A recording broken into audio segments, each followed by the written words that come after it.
We are joined by our friend Selena Zito. Book comes out today. I've got a copy because, I know some people. Butler, the untold story of the near assassination of Donald Trump and the fight for America's heartland.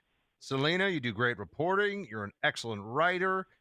You were right there that day in Butler as those shots rang out. Tell us, what was it like? What Yeah, happened? yeah. When you're in reporting, your day starts out a certain way, like you're going to do this, this, and this, and 9 times out of 10, that's not what happens. And so at that day, I was supposed to interview President Trump for 5 minutes before the rally.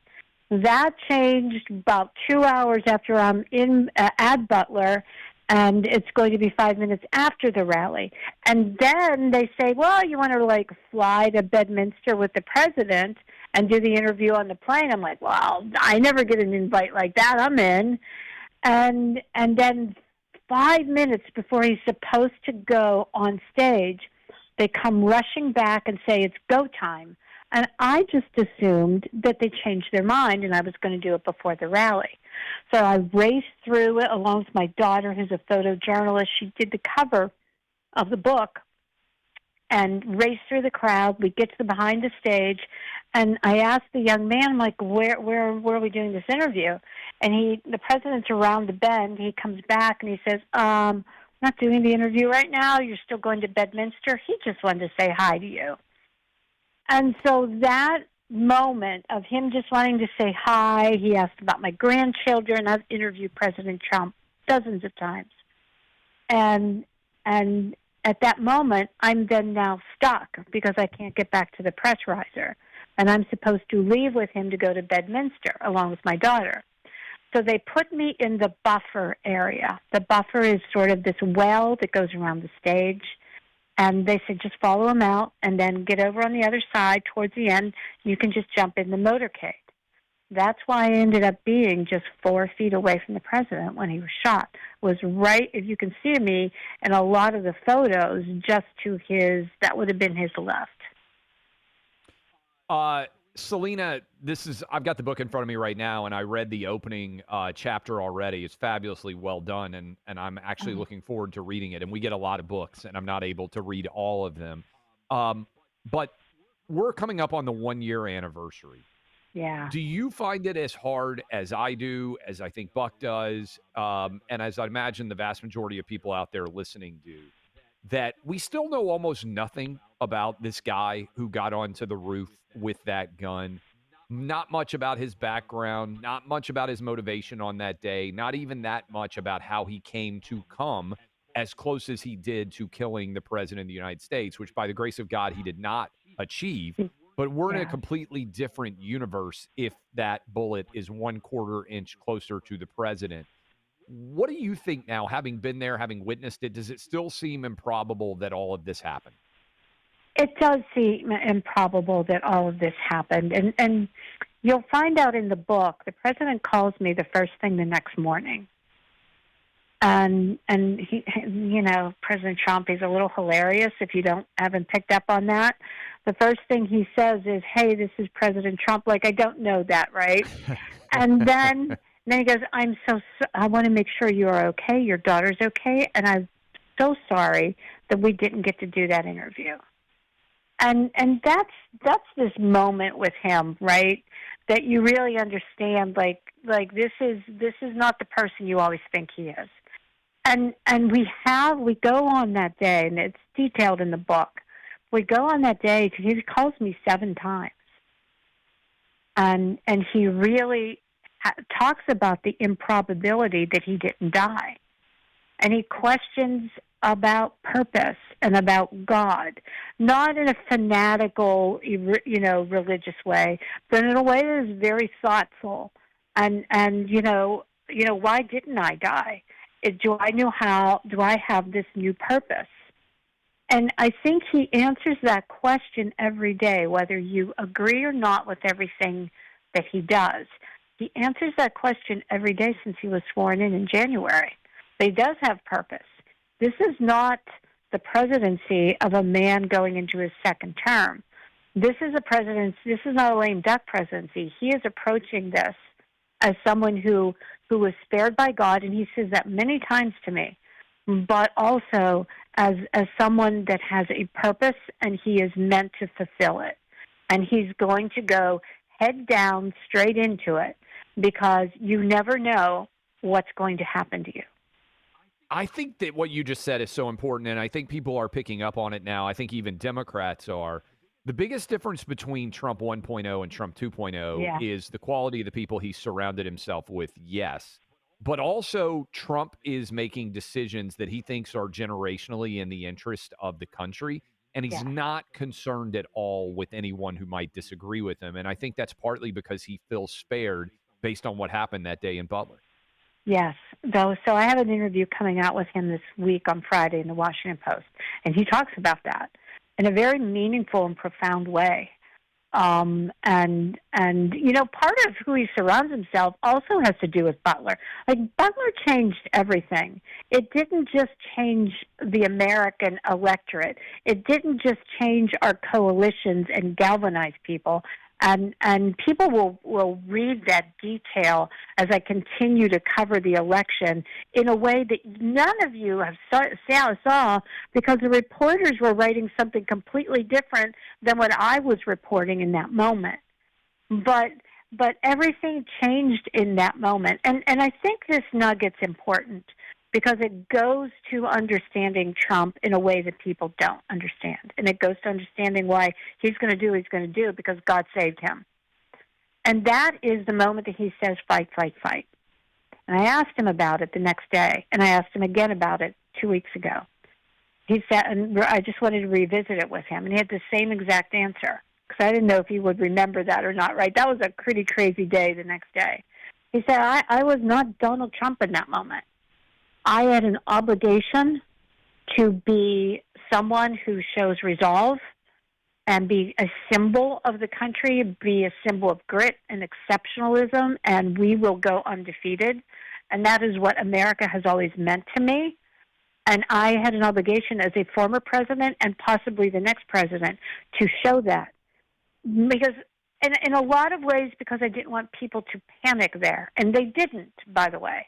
But also I didn't want people watching panicking out in the streets.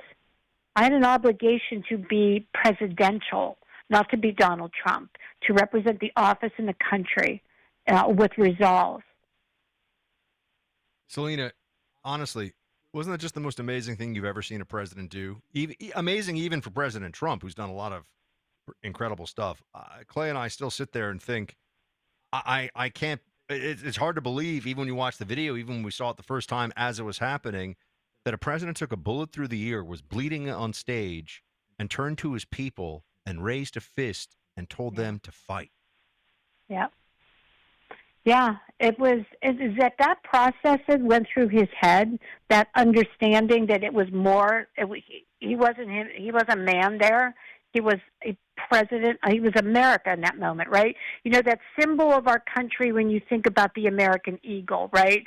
Perseverance and strength and grit. He knew that people needed to know that he was fighting, that the country was fighting, and that something as dark as demonic as what Thomas Matthew Crooks attempted to do and would have caused immense chaos and unrest in this country was not succeeded, and he wanted to show that America is resilient. I don't know, and I remember him telling me that, and my reaction was, "Whoa, wow, that's deep," because it was to think on your feet like that after you've been shot. I mean, most people would be in the fetal position, right? And I'm watching him. See, remember, I'm only 4 feet away.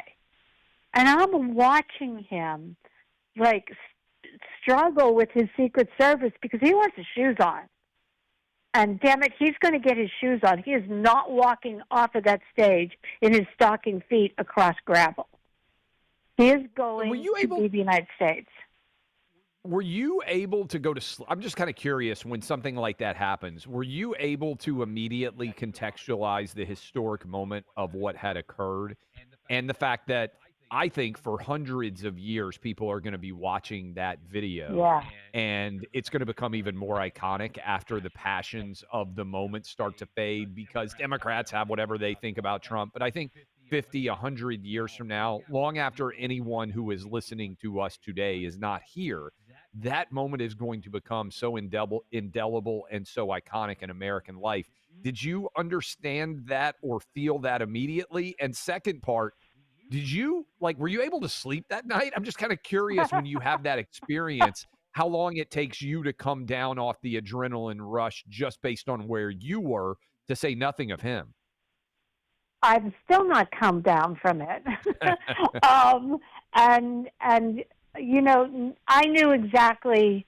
As a journalist, part of your job, even if it's a tiny thread, you're always covering history every day. But I knew in that moment, and he talks about purpose, but I also talk about purpose. There is a reason I was there, right? And there was a reason I was supposed to chronicle this. And I knew that was what my purpose was. And to be able to tell this story and because I have a gift of total recall, right? I can remember every smell, I think in color, right? Like I can smell and taste and feel everything in that moment. And when people say when they've been in a tragic situation, the time slows down. That was very true for me.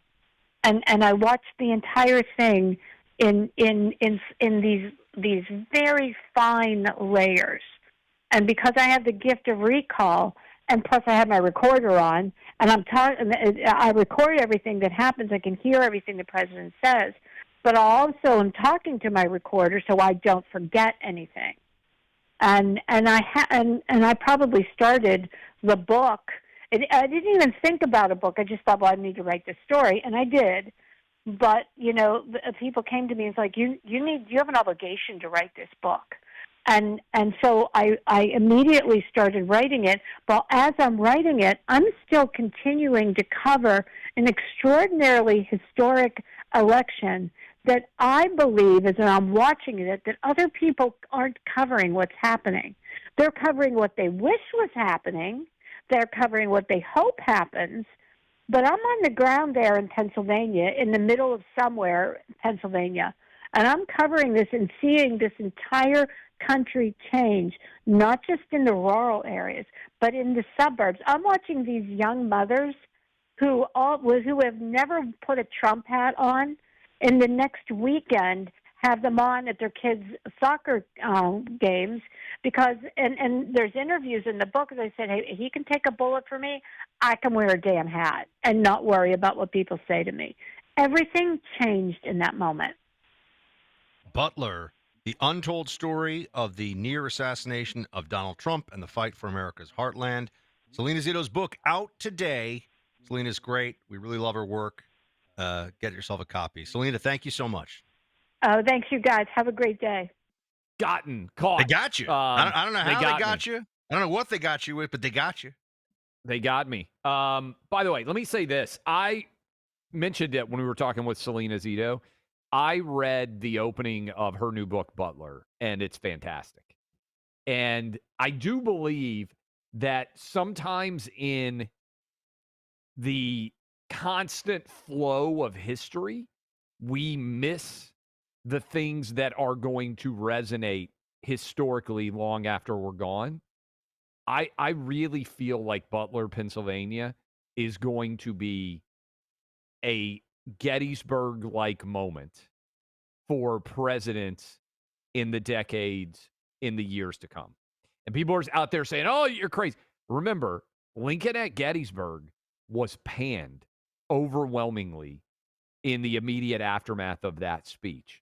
I think Trump's reaction in Butler, after Trump is off the stage, is going to become more iconic as more become aware of it.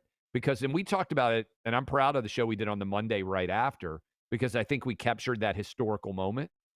The way that he behaved is the most badass reaction in the history of the modern presidency, such that if that were a movie, all of us would have said, there's no way the president would have behaved like that. And I think in the immediate aftermath, 50% of people or whatever it is don't like Trump. And so they don't want to give him any credit. I think as the passions of his presidency fade, I think the bravery of that moment is going to echo and reverberate even more in our historical consciousness. I think the passions of some of our esteemed audience will fade over the next 24 hours after you have been poking, sir, poking at some of them. That's all fine and good. Tomorrow will be a new day, everybody. New day, new news, new stuff going on. And yes, indeed. I think Selena's book, by the way, is fantastic. I'm going to be reading it. I got a copy of it right here. She's always done great work, and she's also a really nice lady. And she is basically writing the first draft of history because she was there, eyewitness to experience what happened in Butler. And I'm telling you, generations that we know not of are going to be reading about that day and going to be impressed by it and inspired by it. I really do believe.